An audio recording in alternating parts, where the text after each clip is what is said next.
diri kita ada value kita kan.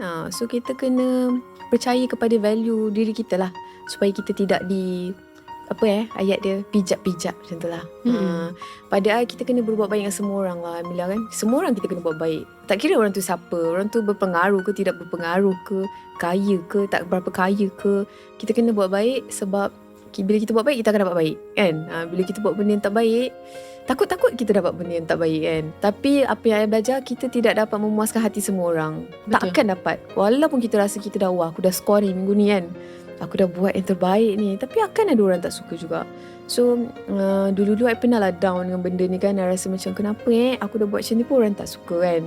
So I macam nangis-nangis, saya sedih-sedih cakap kat Maida. Maida cakap, ya kalau dalam 10 orang 9 orang suka, 1 orang tak suka, yang kecam ni yang kau fikir kan, yang fikir hari-hari.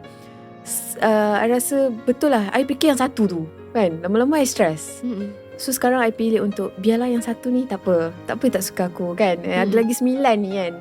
So kita appreciate lah yang suka ni lah.